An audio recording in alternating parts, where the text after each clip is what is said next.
2005 पूर्वी नियुक्त कर्मचारी कृती समितीचा अध्यक्ष, शासनाने जो 31 जुलै 2005 चा शासन निर्णय काढला, त्या शासन निर्णयामध्ये फक्त नियुक्ती बाबतच दिलेलं होतं, त्यामध्ये 100% प्रश्न कुठेही नव्हता।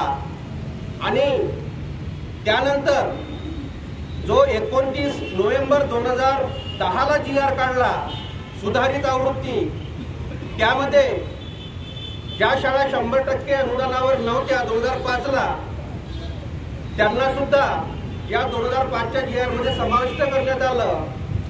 वास्तविक पाहता हा आमच्यावर झालेला अन्याय होता, कारण आमची नियुक्ती 2005 पूर्वीची आहे आणि शासनाने, केंद्र शासनाने जे PFRDA बिल मंजूर केलं ते 2013 ला केलं। त्यामुळे आम्ही 2013 पर्यंतचे जे कर्मचारी नियुक्त झालेलो आहोत हे सर्व जुन्या पेन्शन मध्ये बसतो आणि आम्ही सातत्याने 2011 पासून जुनी पेन्शन मिळावी, 1982 ची पेन्शन आणि 1984 चा निवृत्ती वेतन हा हक्क आम्हाला लागू व्हावा म्हणून सातत्याने आम्ही आंदोलन केलेले आहे।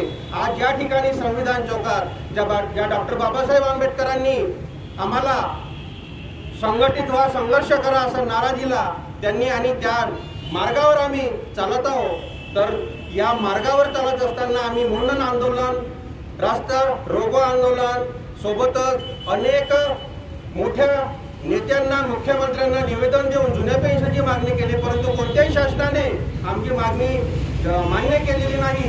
आणि म्हणून आज जे गेल्या मार्चमध्ये जो GR निघाला, त्या GR मध्ये ज्या लोकांची नियुक्ती 2005 नंतर आहे आणि त्यांचे जे जाहिरात आहे, ती जाहिरात जरी 2005 पूर्वीची असेल आणि नियुक्ती 2005 नंतरची असेल, अशांना सुद्धा जुनी पेन्शन योजना लागू केली।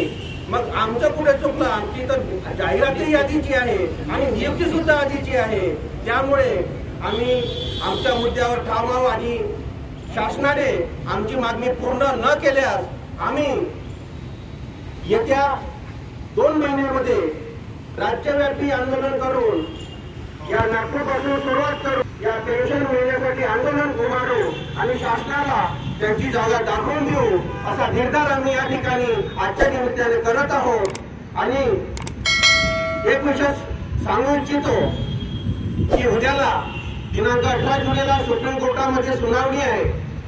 शासन बघा किती आमची परीक्षा बघत आहे। गेल्या 1 वर्षापासून राज्य शासनाला वेळ देत आहे ते की तुम्ही आपलं म्हणणं सादर करा, तुम्ही आपले एव्हिडन्स सादर करा, परंतु राज्य शासन गेल्या 1 वर्षापासून आपलं कोणतंही एव्हिडन्स सादर करत नाही। आणि इकडे सभागृहामध्ये किंवा आम्ही भेटलो तर आम्हाला सांगतात की आम्ही सकारात्मक आहोत। शासन आमच्या सोबत खिलवाड करत आहे।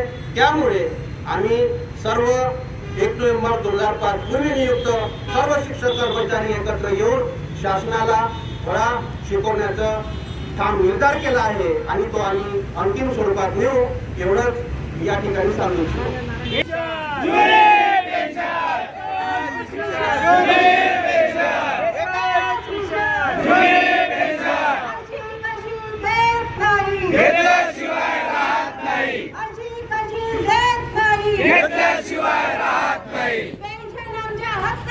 नाही कुणाच्या बापाची, पेन्शन आमच्या हक्काची, नाही कुणाच्या बापाची।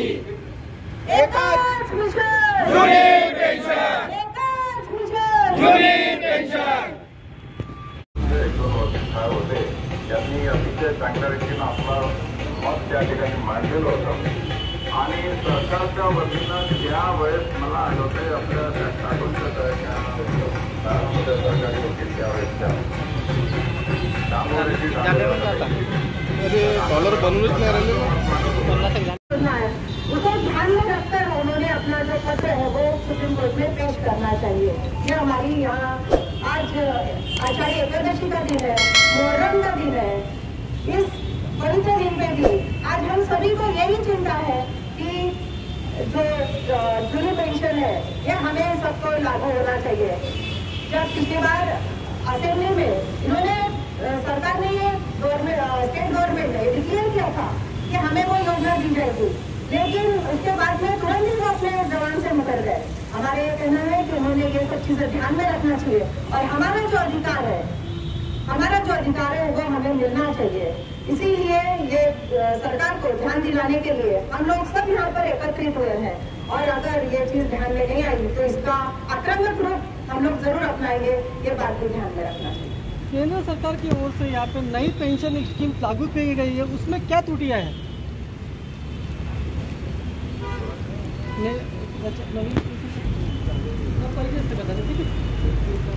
बोलना ही अपने